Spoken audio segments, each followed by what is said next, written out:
प्रिय छात्रों, नमस्कार। आज हम बीए फर्स्ट ईयर प्रथम प्रश्न पत्र की पुस्तक हितोपदेश मित्र लाभ, जिसका पूर्व में हम परिचय प्राप्त कर चुके हैं, उसका आज प्रारंभ करेंगे।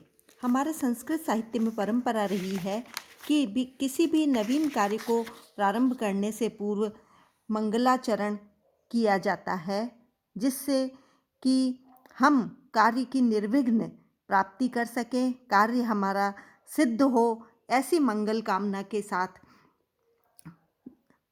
यह नीति शतक, नीति ग्रंथ हितोपदेश, जैसा कि नाम से ही स्पष्ट है, उसका हम आज प्रारंभ कर रहे हैं।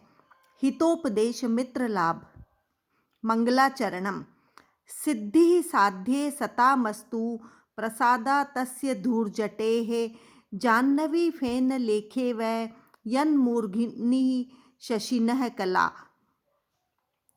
यहाँ पर मंगलाचरण प्रारंभ किया गया है और मंगलाचरण के प्रारंभ के साथ ही कहा गया है कि यन्मूर्ध्नि, यत मन जिसकी, जिन भगवान शंकर की, मूर्धनि मस्तक पर स्थित, मस्तक पर स्थित धूर्जटेः प्रसादा तस्य, धूर्जटी कहा है भगवान शिव को, कि जिनके स्थित जो शशिनः कला, चंद्रमा की कला के समान, जाह्नवी फेन लेखे वै, जाह्नवी अर्थात गंगा जी के फेन झाग की लेखे रेखा के समान जो विराजते सुशोभित होती है, शोभा को प्राप्त करती है, ऐसी तस्य धूर्जटेः उन शंकर जी के प्रसादात अनुग्रह से, सताम सज्जन व्यक्तियों के, साध्य इच्छित कार्य में, सिद्धि अस्तु सफलता को प्राप्त करावे। अर्थात जिन भगवान शंकर के मस्तक अर्थात ललाट पर चंद्रमा की कला जो गंगा जी की फेन की रेखा के समान शोभा को प्राप्त करती है, ऐसे शंकर जी के अनुग्रह से सज्जनों के अभिलषित कार्य में सिद्धि अर्थात सफलता प्राप्त हो। वस्तुतः यह मंगलाचरण का श्लोक है। कवि ने इसके द्वारा भगवान शिव की स्तुति कर अपने ग्रंथ की निर्विघ्न समाप्ति की कामना की है तथा सज्जनों की कार्य सिद्धि के लिए मंगल कामना की है। गंगा जी का एक नाम जाह्नवी भी है। जब महाराज भगीरथ ने अपनी तपस्या से भगवान परमेष्ठी को प्रसन्न कर उनसे गंगा जी को मांग लिया और फलतः जब गंगा जी बड़े वेग से उनके साथ पृथ्वी पर प्रवाहित होने लगी, तब मार्ग में जन्नु नामक ऋषि की यज्ञशाला पड़ी। गंगा जी ने अपनी प्रबल धारा से उसे बहा दिया, जिससे क्रुद्ध हो जन्नु मुनि ने उन्हें पी डाला। किंतु जब भगीरथ अन्य मुनियों से उनसे प्रार्थना की, तब जन्नु मुनि ने गंगा को अपने कर्ण से निकाल दिया। इस प्रकार जन्नु मुनि द्वारा उन्हें पुनः प्रकट या उत्पन्न होने के कारण, इस कारण से ही इसका गंगा का नाम जो है जाह्नवी अर्थात जन्नु की कन्या पड़ा है। तो इसलिए यहाँ जाह्नवी शब्द गंगा के लिए प्रयुक्त हुआ है। फिर आगे कहा है ग्रंथस्य उपादेयता, कि इस ग्रंथ का जो उपादेयता है, कुशलता है, वह किस लिए है, कि इसकी उपादेयता को स्पष्ट करते हुए कहा है श्रुतः हितोपदेशोऽयं पाटवं संस्कृतोक्तिषु वाचाम सर्वत्र वैचित्र्यम नीति विद्याम ददाति च। यहाँ स्पष्ट किया है कि श्रुतः अयम हितोपदेशः, अयम हितोपदेशः, यह हितोपदेश नामक जो ग्रंथ है वह श्रुतः अधीत है, अर्थात गुरुमुख से पढ़कर सुना गया है। ऐसा अयम यह बुद्धिस्थ हितोपदेश, हितकर उपदेश, हितोपदेश नामक यह ग्रंथ संस्कृतोक्तिषु, संस्कृत शब्दों में प्रयोगात्मक व्यवहार में आने वाली ऐसी उक्तियों के वाचाम वचन प्रयोगों की वैचित्र्यम विचित्रता को, नवीन अर्थशीलता को, विशिष्टता को, नीति विद्याम च और नीति साम दाम दंड भेद आदि नीति के चतुर्विध लोक व्यवहार की कुशलता को ददाति प्रदान करता है। कि हितोपदेश ग्रंथ की जो उपादेयता है वह भाषा में भाषणों की चतुरता को, सर्वत्र संस्कृत शब्दों के प्रयोगात्मक व्यवहार में वचन प्रयोगों की विशिष्टता को, सामदान आदि नीति व्यवहारगत कुशलता को प्रदान करने वाला होता है। अर्थात इस हितोपदेश नामक ग्रंथ के अध्ययन से मनुष्य को संस्कृत भाषा बोलने में निपुणता मिलती है, सर्वत्र संस्कृत भाषा के प्रयोग में विशिष्टता आती है और नीति विद्या में कुशलता प्राप्त होती है। विद्या प्रशंसा। अजरा अमरवत प्राज्ञः विद्यामर्थं च चिन्तयेत् गृहीत इव केशेषु मृत्युना धर्ममाचरेत्। कि प्राज्ञ है जो बुद्धिमान है, अजर अमरवत जो अजर अर्थात वृद्ध न होता हो और अमर अर्थात जो मरता नहीं हो उसके समान, विद्याम अर्थम च विद्या और धन को चिंतयेत अर्जित करना चाहिए, मृत्युना मृत्यु के द्वारा, केशेषु गृहीतः इव सिर के बाल पकड़े हुए के समान, धर्मम आचरे धर्म का आचरण करना चाहिए। कि बुद्धिमान मनुष्य को अजर अमर समझ करके विद्या और धन को अर्जित करना चाहिए।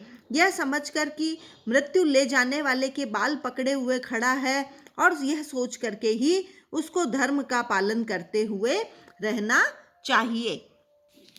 फिर आगे कहा है, सर्व द्रव्येषु विद्यैव द्रव्यम आहुर अनुत्तमम आहार्यत्वा अनर्घ्यत्वा दक्षयत्वाच्च सर्वदा संयोजयति विद्यैव नीचगापि नरम सरित समुद्रमेव दुर्धर्षम नृपम भाग्यमतः परम।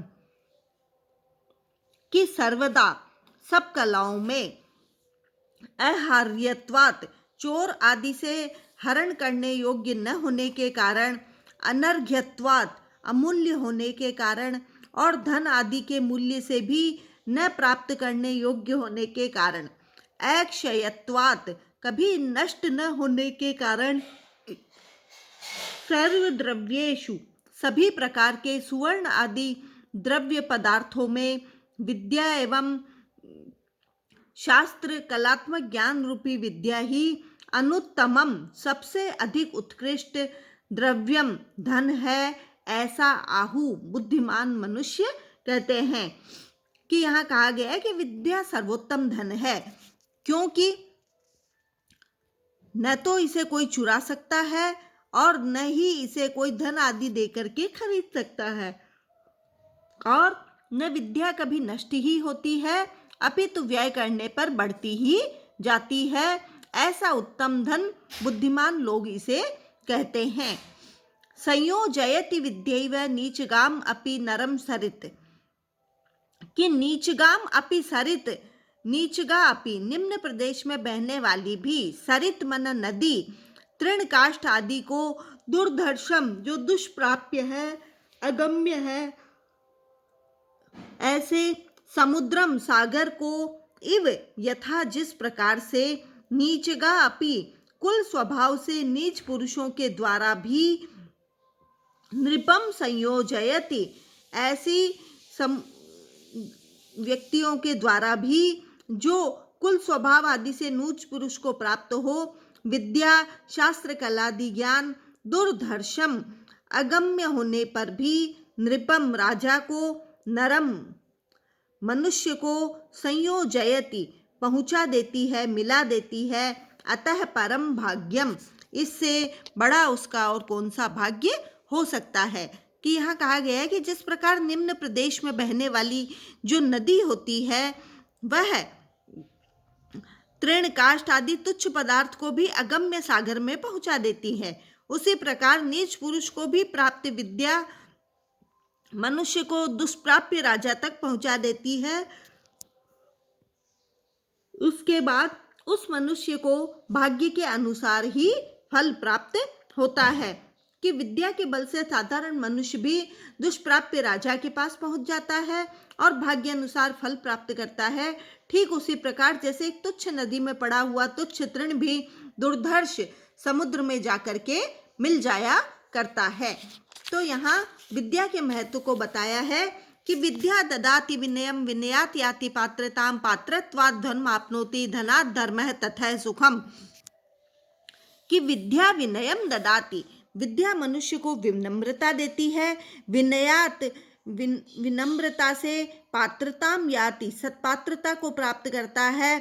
पात्रत्वात् सुपात्र होने से धनम आपनोति, धन को प्राप्त करता है। धनात् धर्मम, और धन से धर्म का करता है। और ततः सुखम, और धर्माचरण से वह सुख को प्राप्त होता है। विद्या शस्त्रंच शास्त्रंच द्वै विद्ये प्रतिपत्तये आद्या हास्याय वृद्धत्वे द्वितीया ध्रियते सदा। कि विद्या से और कौन सा लाभ है कि शस्त्रम शास्त्रम च विद्या, शस्त्र खड्ग धनुष आदि के प्रयोग को तथा शास्त्र विधि पूर्वक कलात्मक ज्ञान को विद्ये प्रतिपत्तये विद्या कहा जाता है।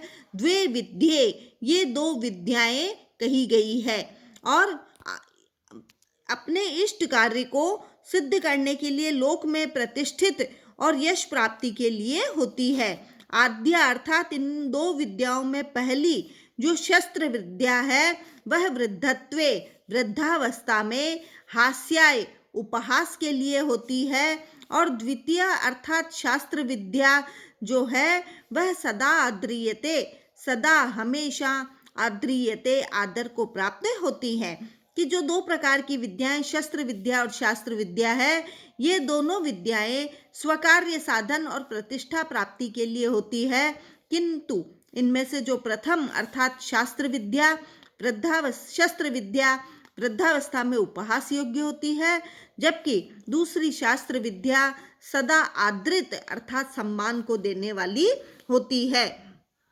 दोनों ही लोक प्रतिष्ठा की साधिकाएं हैं, परंतु शास्त्र विद्या सर्वदा आदर को प्राप्त करती है और वृद्धावस्था में यह और परिपक्वता को प्राप्त कर अधिक प्रतिष्ठा साधिका बनती है। तो इस प्रकार यहाँ पर विद्या का महत्व जो है वो बतलाया गया है। धन्यवाद।